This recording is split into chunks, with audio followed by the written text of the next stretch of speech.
Hello, dear ones. Namaste. I'm the Reverend Abhijan Amanchi.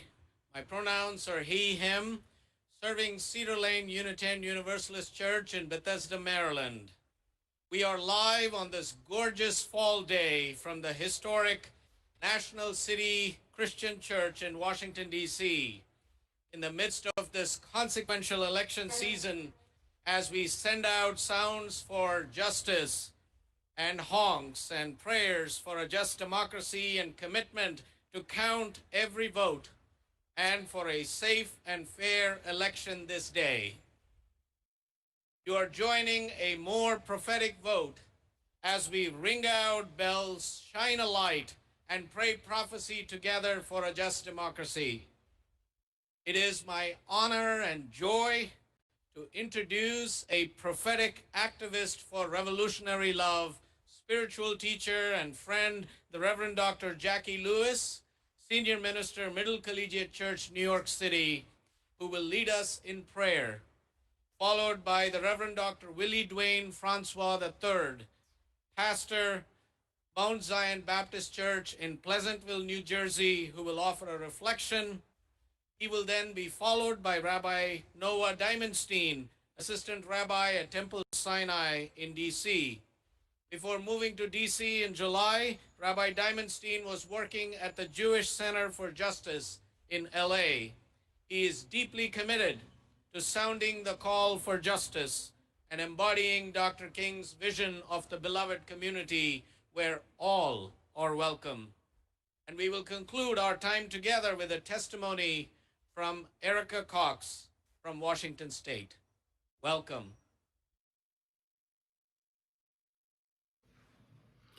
I'm Jackie Lewis, and I'm the Senior Minister at Middle Collegiate Church. I'm so honored that my colleagues and friends at the Poor People's Campaign and at the Proctor Conference invited me to join in this prayer today. Before I pray, I just need to tell a short story about what has happened already this morning.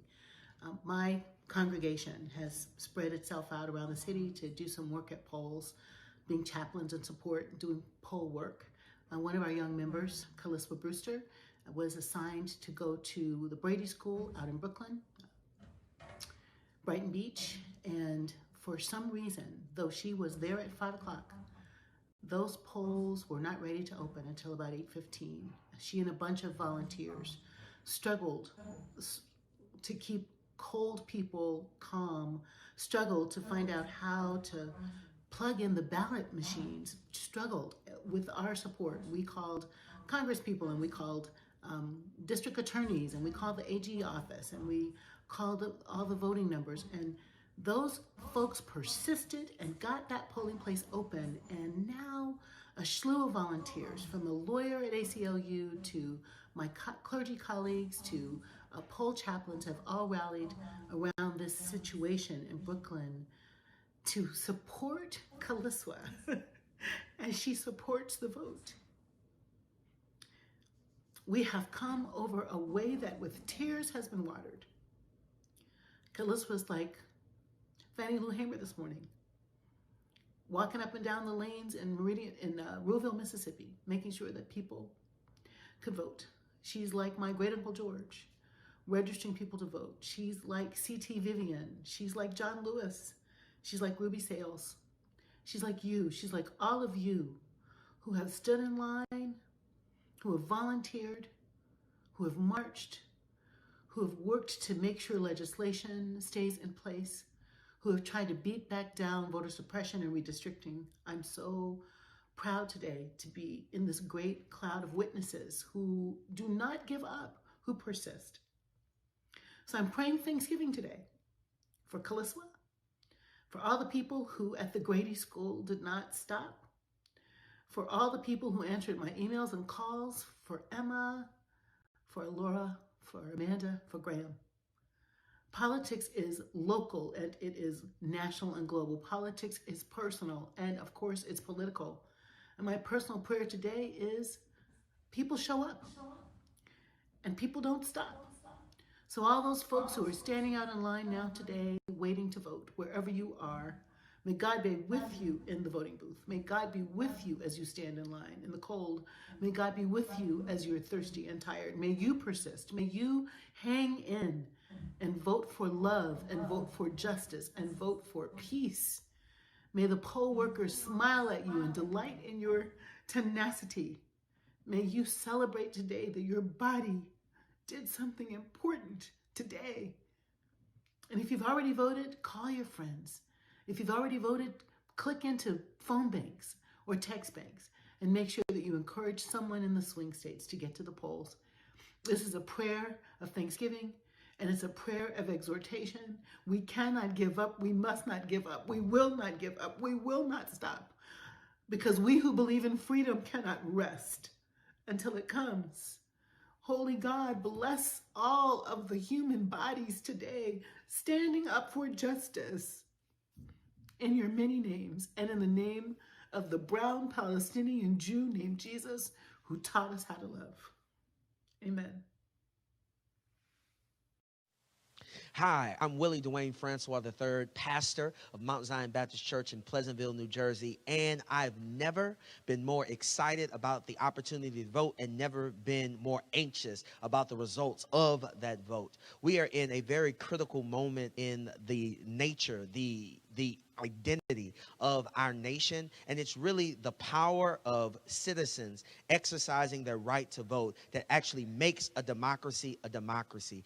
Our government, our systems, our structures are only as strong and equitable as those people who go to the polls voting for people who are equitable, voting for people who are committed to justice. It is no doubt about it. The strongest resource we have as citizens is the right to vote, and it has been the black vote and young votes that have really remade this democracy. That when people have lived with democracy fatigue because the government didn't live up to its promises on paper, when people have lived with democracy grief because this government has practiced a necropolitics, a politics of death that has not and do not honor the dignity, freedom, and creativity of black lives, it's been those constituencies, black, brown, young folk, who've gone to the polls and made a difference. That the right to vote would not be real in this country without the resilient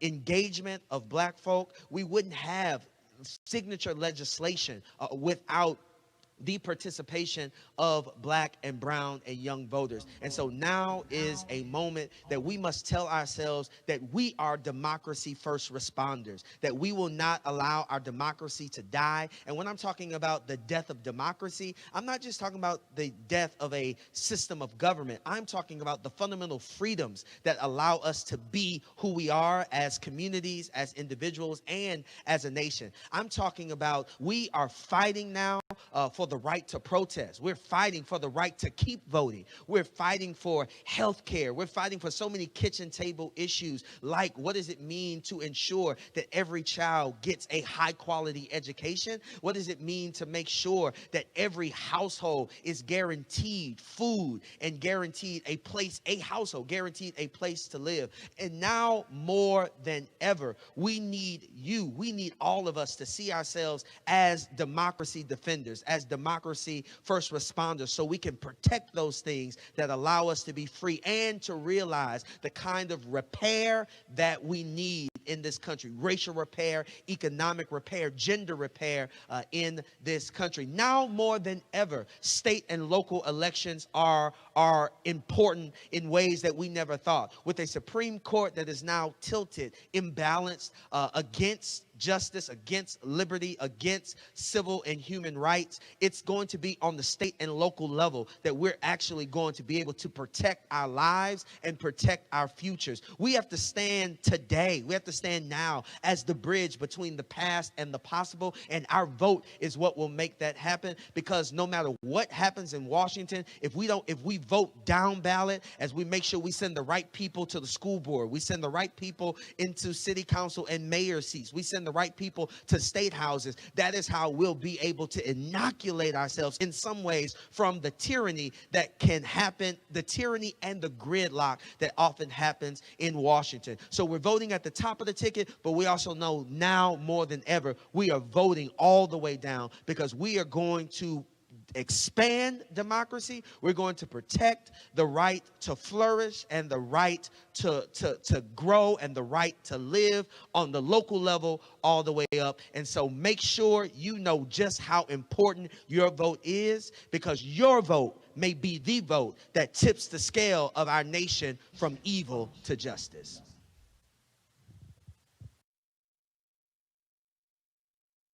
Chaverai, Boker Tov, Shalom Aleichem. Good morning.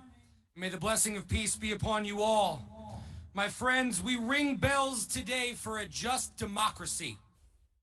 We sound the shofar, my people's ancient call for the redemption of our world. We sound the shofar for a just democracy that ensures all citizens vote without intimidation and harassment. We offer a call to prayer for a just democracy for each person, all races, ethnicities, religions, genders, and sexual orientations. We ring bells for a just democracy that eradicates voter suppression laws and lifts up the people, including every one of the millions of disenfranchised voters in our country. We ring bells for a just democracy that respects all workers and knows each of the 236,000 Americans and counting who have died from COVID-19 as essential and sacred. We lift voices in a chant for just democracy that fights poverty, not the 140 million poor and low-income individuals and families in our country. We sound the shofar for a just democracy that ensures health care for all, including the 133 million Americans with pre-existing conditions. We ring bells for the planet Earth, including the sacred lands of the First Nations and indigenous beloved in peril now, as well as water and air for our children and our children's children to live. We ring out bells to remember at our core who we are and who the people of this country may yet be. We ring out bells with clarity of conscience and sacred duty, sounding a shofar in our very souls for those within this country and well beyond, recognizing our responsibility and impact across the world. Baruch atah Adonai Eloheinu melech haolam asher kitshanu b'mitzvotav v'tzivanu lirdof tzedek. Blessed are you, Eternal One, our God, Sovereign of the universe, who hallows us with commandments and commands us to pursue justice.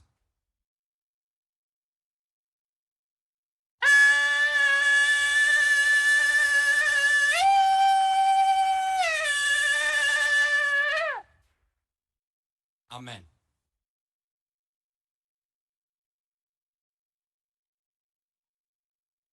My name is Erica. I am a Christian and I live in Seattle, so I cast my vote in Washington State.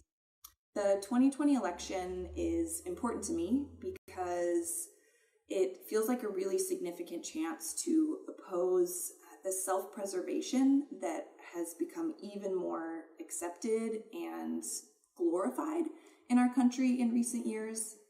And whether that's me first individualism or a communal sense of nationalism, the spirit of self-preservation is rooted in fear, and based on what I believe, it's antithetical to a loving God who became human, who gave us an example in the life and death of Jesus. So especially for those of us who have a lot of privilege in this country, this is a really important opportunity for us to love others, to actively care for other people, instead of clinging to our own comfort.